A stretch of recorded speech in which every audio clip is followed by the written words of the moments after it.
자신의 옥탑방에 가두어 놓고 성폭행을 저지른 사건이 발생했는데 이 사건의 범인은 김길태라는 자였습니다.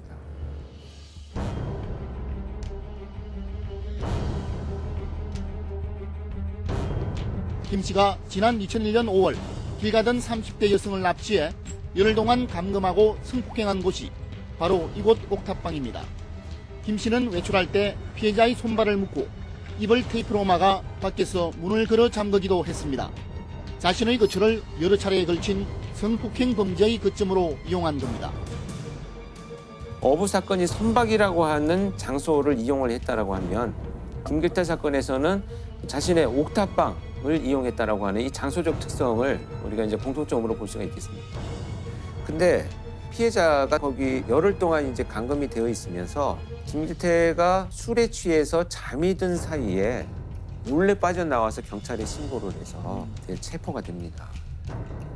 아마 들으시면 너무 분노하고 화가 나실 텐데 제가 방금 말씀드린 이 첫 번째 사건에서 김길태가 무려 50페이지에 달하는 탄원서를 자기가 작성을 해서 법원에 제출합니다. 그 50페이지를 제가 다 읽어봤어요.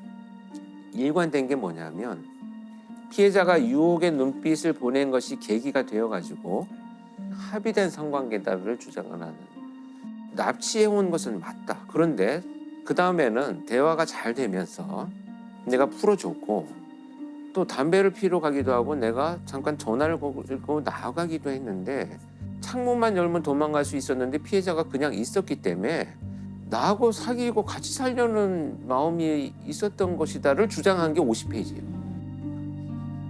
범행을 무작정 부인하는 김길태의 태도는 과거 범행들을 보더라도 거의 습관인 것 같습니다.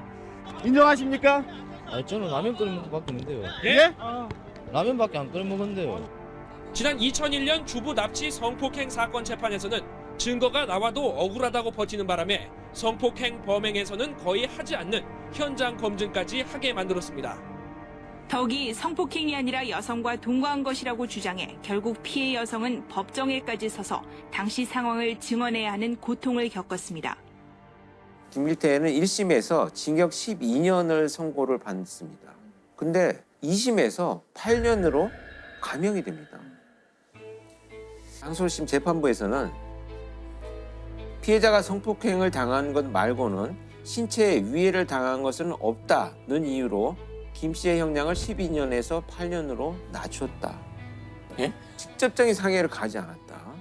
위험만 직접적인 했다. 상해가 뭐죠? 이렇게 물리로 이렇게 때리거나 아니 성폭행이 상해 아니에요? 이해가 안 되는. 김길태의 주장을 그게 상식에 먹혔던 거죠, 그 당시에. 오히려 그 상황을 보고 감형을 해준 왠지 거예요. 아까 그런 얘기들을 네. 듣고 변화가 생긴 모양이에요, 판사가 지금. 근데 그 피해자 입장에서는 방 구조가 워낙 음침하고 옥탑방인데다가 쳐다보는 눈빛조차가 쇠사슬이 묶여있는 것 같은 이런 느낌이라는 거죠, 피해자 입장에서는. 그 공간이 이제 그 가해자의 네. 편이고 네. 가해자의 도구이고 거기서 그 공간이 자기 편이 아니라고 생각하는 사람한테는 제대로 저항을 할 어떤 그런 용기라든가 힘 같은 게 잃게 되는 것 같아요. 실제로 범죄 피해자들이 이런 심리적인 경험을 정말 많이 하는데 네. 그게 그냥 일반적인 성인이고 장애가 없고 이러면 수사기관이나 법원에서 좀 이해하지 못하는 거예요. 맞아요. 기존의 네, 시각에서 네, 바라보니까. 근데 정말 그 당사자들 얘기 들어보면 그 당시엔 아무런 판단이 안 네. 된다 이런 얘기 되게 소위 많이 이제 하죠. 머릿속이 하얘진다. 네. 제가 그래서 여러 가지 그 연구 논문들을 보니까 절박한 공포와 두려움 상황에서 심박수가 뛰기 시작을 하면 110이 넘어가면서 소근육 운동에 마비가 오기 시작합니다. 그래서 휴대폰 신고 번호를 제대로 버튼을 누르지 못한다는 거죠. 이제 손가락이 마비가 오기 때문에. 그다음에 이제 소리를 지르는 것도 어렵게 되는 이런 상황이 전개가 된다. 자, 그래서 제가 말씀드리고 싶은 것은 이제 우리가 뭐 피해자가 도망가지 않았어. 그럼요. 그냥 있었어.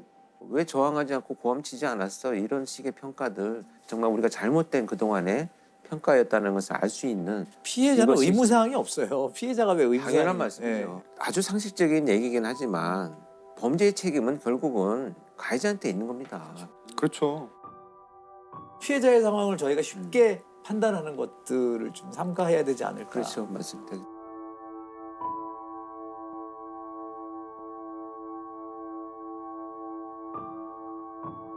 그러니까 이 어부 사건만 보더라도 70대 노인이 어떻게 젊은 사람들을 그렇게 네. 쉽게 살해할 수 그렇죠. 있었는가라는 의문도 있고 또 저런 범행을 저지를 수 있는 나이인가라는 생각을 먼저 하게 되거든요. 그렇죠. 네. 근데 실제로 노인 범죄라는 게 지금 되게 급증하고 있는 범죄 중에 하나거든요. 아, 네네네. 2011년부터 2020년까지 노인의 강력 범죄, 성폭력, 살인, 방화, 강도 이런 게 이제 무려 144.4%가 증가를 해요. 대표적인 노인이 이제 강력 범죄를 저질렀던 사건 중에 하나가 2008년 숭례문 방화 사건의 네네네. 가해자도 네. 68세의 네. 사실 노령이었고 숭례문 방화 용의자가 검거됐습니다. 69살, 특별한 직업이 없는 최 씨입니다. 그리고 2018년도에 봉화에서 그 엽총을 난사해서 3명이 이제 사상된 사건이 있었어요. 주민 77살 김모 씨가 면 사무소에 들어와 순식간에 공문을 겨누고 엽총을 발사했습니다.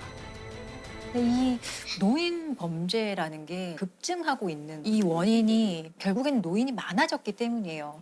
양질의 의료 서비스라든지 뭐 여러 가지 발달된 것들 때문에 우리가 지금 노인이라고 말하는 기준이 그렇죠. 사실 과거의 기준일 수도 있고요. 수도 많아지고 건강해지고. 그럼요. 영국 이코노미스트가 출간한 2020년 세계 경제 대전망에서 욜드라는 말을 이제 사용을 합니다. 영올드. 영올드의 합성어예요. 욜드. 그러니까 말 그대로 젊은 노인이라는 건데 말에 어폐가 있지만 사실 정말 이제 젊은 노인이 정말 많아지게 된 거고. 이제 더 이상 노인의 기준이 좀 바뀌어가는 것 같아요. 젊은이의 영역이 좀 넓어진다. 노인들은 사실 확실히 과거에 비해서 젊어졌거든요. 그렇지만 여전히 노인들을 바라보는 시각은 상당히 낡아 있고 이런 낡은 인식이 가장 강하게 작용하는 것이 노인 성범죄인 것 같아요. 제가 오늘 말씀드리고 싶은 거는 이 노인 성범죄 관련한 우리가 가지고 있는 잘못된 어떤 편견 때문에 발생하게 되는 일들에 대해서 좀 얘기를 해보려고 합니다. 일단 노인이 가해자였던 사건을 한번 말씀을 드리면 오거돈 시장 사건 같은 경우 너무 이제 언론에 알려졌기 때문에 오거돈 부산시장이 오늘 기자회견을 열고 전격 사퇴했습니다. 집무실에서 여성 공무원을 성추행한 사실을 인정했는데 피해 여성은 이달 초 업무 시간 오거돈 시장 수행비서의 호출을 받고 오 시장 집무실로 갔다 성추행을 당했다고 밝혔습니다. 5분 정도의 짧은 면담 과정에서 불필요한 신체 접촉을 하였습니다. 그 변호인이 최후 변론을 합니다. 70대는 양성평등, 성인지 감수성이 약합니다. 힘없고 병든 노인의 미친 짓으로 여기시고 용서하여 주세요. 아유. 70대는 양성평등, 성인지 감수성이 약하다며 힘없고 병든 노인의 미친 짓을 용서해달라고도 했습니다. 이런 발언들은 검찰이 징역 7년을 구형한 뒤 나온 것이어서 일각에서는 선고 형량을 낮게 받기 위한 의도라는 해석도 나왔습니다.